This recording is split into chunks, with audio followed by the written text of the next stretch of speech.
Olá pessoal, sou o professor Everton, professor de Química, e hoje nós vamos para mais uma aula, dessa vez sobre substâncias e misturas. Bom, nessa aula nós vamos entender e compreender como que as substâncias e as misturas elas se comportam. O que é uma substância, o que é uma mistura, como que elas se diferenciam. Aí nós vamos ver na tela a classificação dessas substâncias. Bom, todo sistema ele é composto por uma substância pura e uma mistura. Essa substância pura ela é classificada em duas outras substâncias, em uma substância simples ou composta. Já a mistura ela tem duas classificações.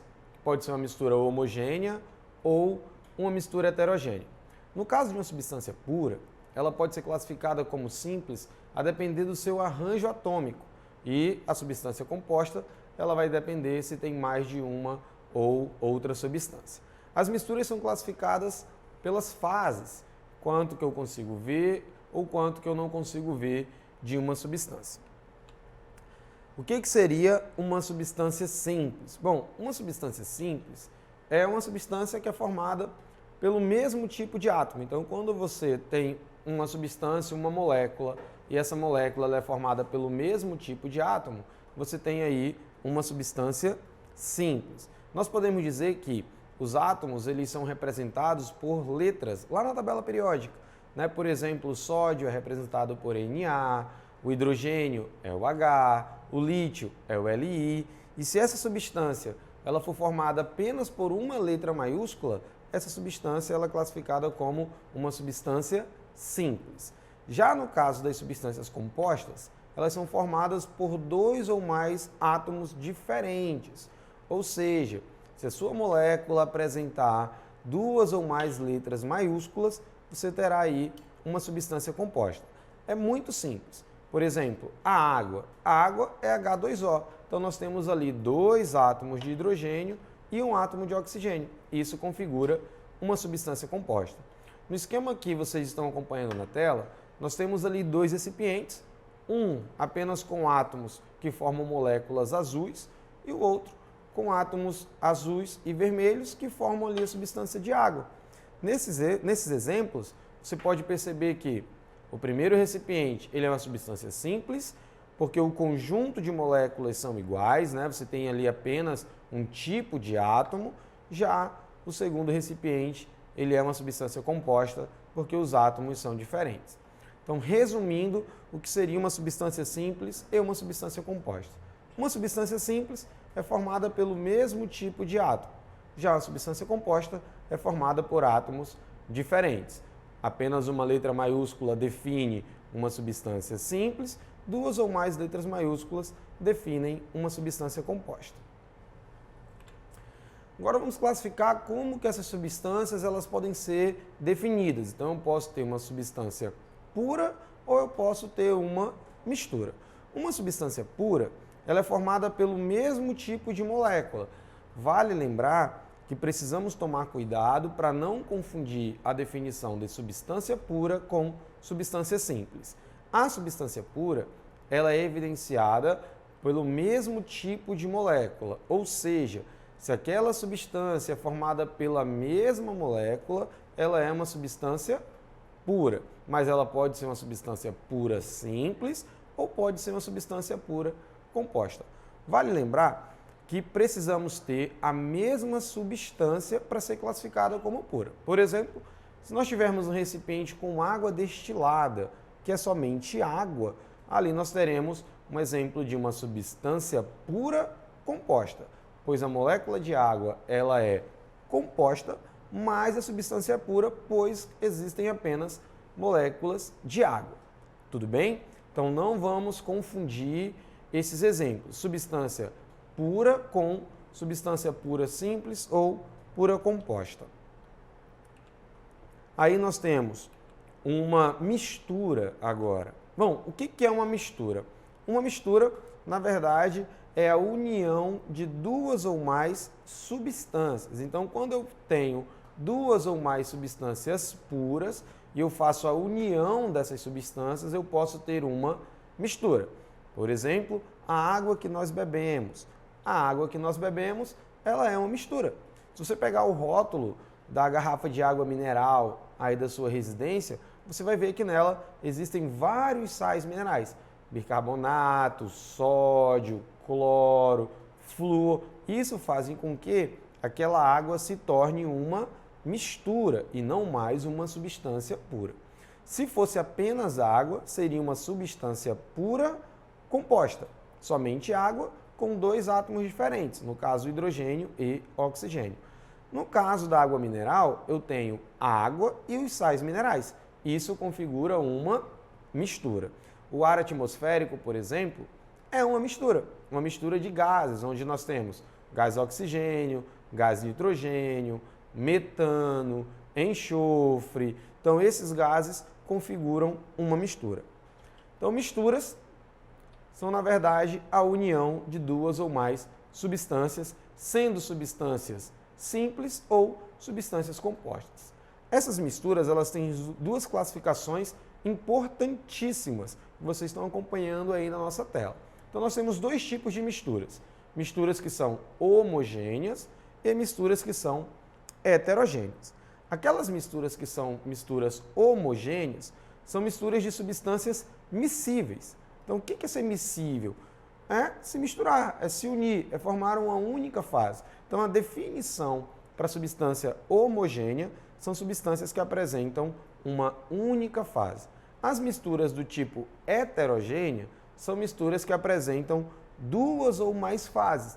E isso é importante porque precisa ser visualizado a olho nu.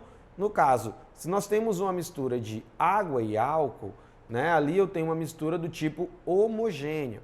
Por que uma mistura do tipo homogênea? Eu tenho dois líquidos diferentes e esses líquidos, quando misturados, eles se tornam líquidos miscíveis. Você não consegue fazer a distinção de quem é água e de quem é álcool, porque aqueles líquidos eles se misturam devido às suas relações intermoleculares.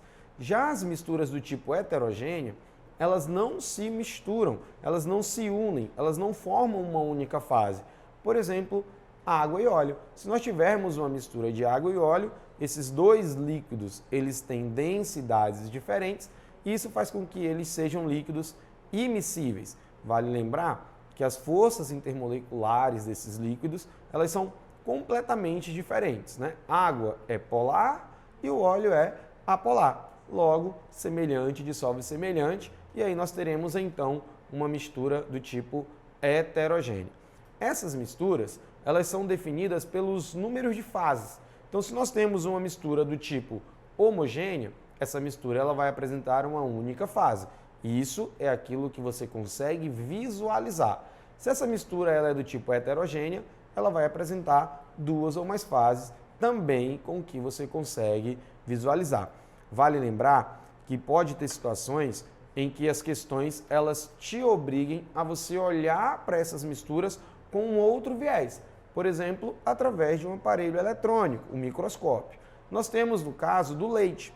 O leite, quando nós visualizamos ele a olho nu, ele nos dá uma mistura do tipo homogênea, porque você vê apenas a fase branca. A mesma situação do sangue. Quando você olha para o sangue e você vê uma única fase, só vê ali a coloração vermelha, aquela mistura ela é classificada do tipo homogênea. Porém, quando nós levamos essas substâncias ao microscópio, nós vamos ter ali uma mistura do tipo hétero, porque no leite eu consigo distinguir a fase líquida da fase oleaginosa, eu consigo distinguir o leite da gordura. No sangue é a mesma coisa. Quando eu levo o sangue ao microscópio, eu consigo fazer a distinção do sangue, da fase líquida, mas consigo fazer a distinção também dos glóbulos e das hemácias, caracterizando a mistura do tipo hétero. Então, tem que ter muito cuidado e muita atenção com o comando da questão, tá? Então, se a questão pedir para você visualizar a mistura a olho nu, realmente é aquilo que você está vendo, se é uma mistura do tipo homo ou hétero. Se é uma única fase, mistura do tipo homo. Se são duas ou mais fases, mistura do tipo hétero. Se for através de aparelho eletrônico, aí tem que observar com cuidado o que a questão está pedindo. Vamos seguir. Nessas curvas de aquecimento, que nós vimos na aula anterior, nós temos as relações de ponto de fusão e ponto de ebulição. Você está vendo na tela uma substância pura. Como que eu diferencio uma substância pura se essa substância ela vier através de um gráfico? Substância pura, ela sempre terá o ponto de fusão e o ponto de ebulição constante. Você pode acompanhar na tela que o ponto de fusão ali ele permanece constante em 0 e a ebulição permanece constante em 100. Isso significa dizer que toda essa substância ela vai fundir, derreter, né, em 0. Ou ela vai ebulir, que é o nosso ferver, em 100. Se não houver variação de temperatura, isso se caracteriza uma substância pura. Lembrando que 0 e 100 é uma propriedade específica, que é o ponto de ebulição da água.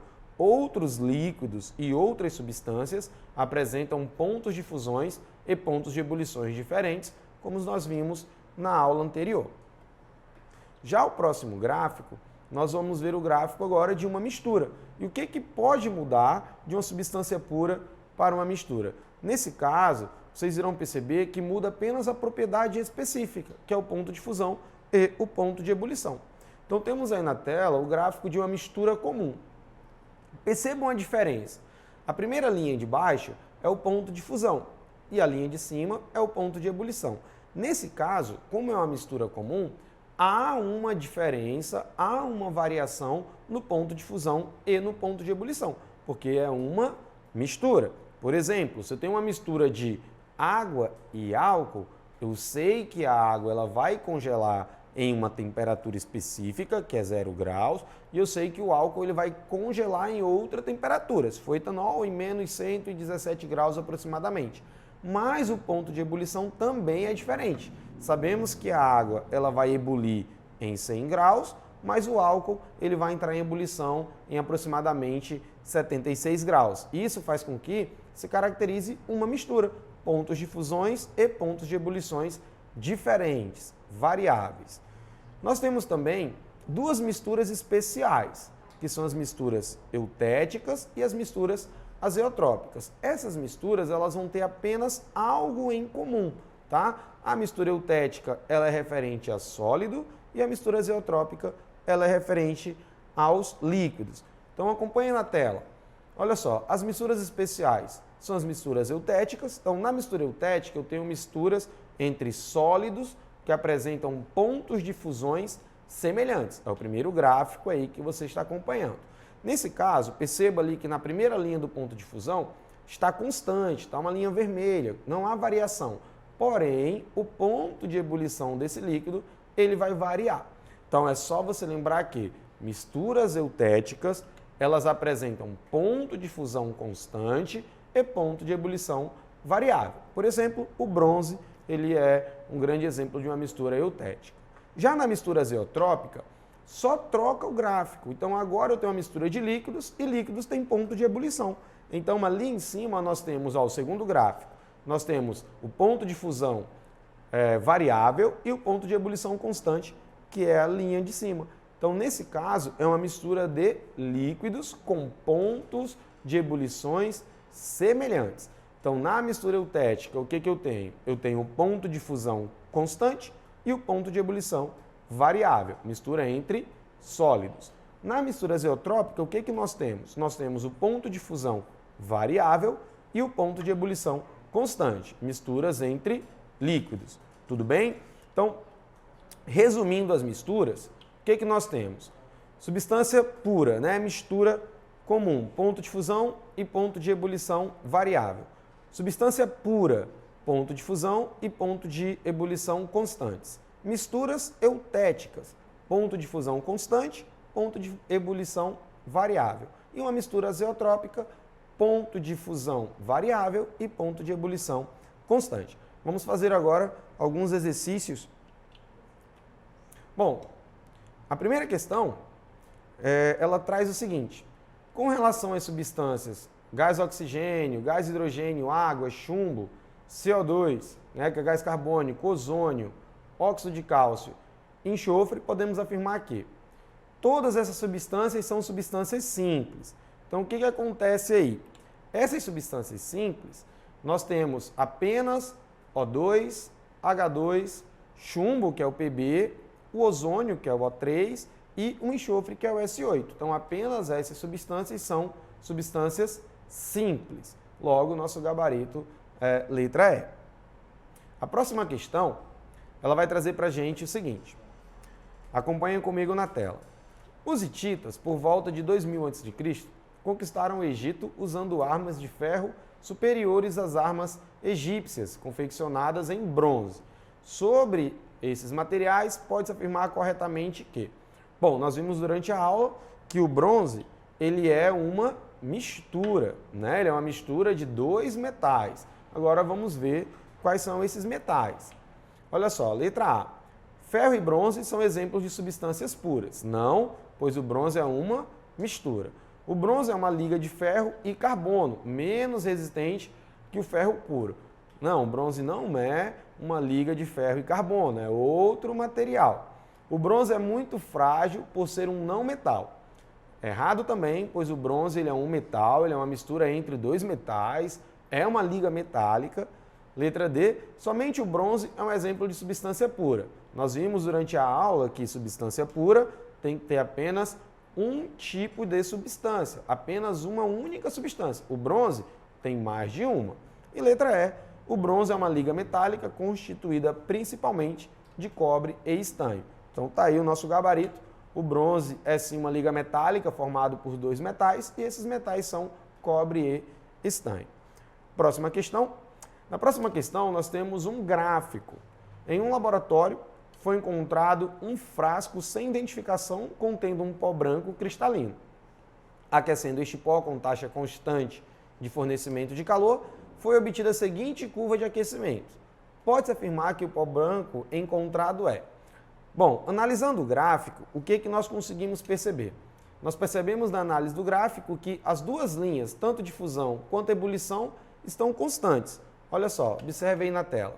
Isso caracteriza uma substância, né? Isso caracteriza uma substância. Então, nós temos ali ponto de fusão e ponto de ebulição constante. Então, podemos afirmar que esse pó branco encontrado é, letra A, uma substância simples. Bom, uma substância simples é apenas um elemento, né? Apenas uma letra maiúscula aí. Será que isso é uma substância simples? Uma substância composta? Uma mistura de cristais com tamanhos diferentes? Uma mistura de duas substâncias? Uma mistura de três substâncias? Então, acompanhando a análise do gráfico, nós concluímos que esse gráfico ele é uma mistura de duas substâncias. Ah, mas por que isso acontece? Porque eu tenho ali um ponto de fusão e um ponto de ebulição constante. Então, isso faz com que eu tenha duas substâncias. Tudo bem? Então, aí nós temos como nosso gabarito letra D. Então, próxima questão. Então, a próxima questão diz o seguinte. Ao adicionarmos açúcar a um suco, notamos que após certa quantidade o açúcar não mais se dissolve na água. Isso significa que existe um limite de solubilidade de uma substância conhecida como soluto e em outra conhecida como solvente. E este limite é conhecido como coeficiente de solubilidade, ou seja, é a maior quantidade de soluto que se pode dissolver numa dada quantidade de solvente a uma certa temperatura. O que a questão está colocando para a gente? Então, nós temos aí uma mistura, onde eu tenho um soluto e um solvente. O soluto é aquilo que vai ser solubilizado e o solvente é aquilo que vai fazer a solubilização. Logo, nós temos uma solução. Então, o que é uma solução? É uma mistura. Então, a questão já me induz a ser uma mistura entre um soluto, que é a fase sólida, e o solvente, que é a fase líquida. No caso da questão, o soluto é o açúcar e o solvente é a água. Então, seguindo a questão, assim sendo, um suco adoçado com açúcar, quando o número de fases pode ser sempre monofásico? Não pode, porque eu posso ter duas fases. Sempre bifásico? Não, porque ele pode ser solúvel também. Monofásico ou bifásico? Também não. Monofásico ou trifásico? bifásico ou trifásico? Quando a gente observa a letra C, ela está dizendo para a gente que o suco ele pode ser monofásico ou bifásico. Nesse caso, pode sim, porque eu posso adicionar o açúcar à água e esse açúcar ele vai solubilizar. Então, nós vamos ter um sistema monofásico. Porém, se eu adicionar açúcar demais, não é todo o açúcar que vai dissolver. E aí configura um sistema bifásico. Lembrando que monofásico é uma fase e bifásico são duas fases. Logo, nosso gabarito é letra C. Ok? Então, obrigado por essa aula. Para essas e mais outras aulas, é só acessar a nossa plataforma.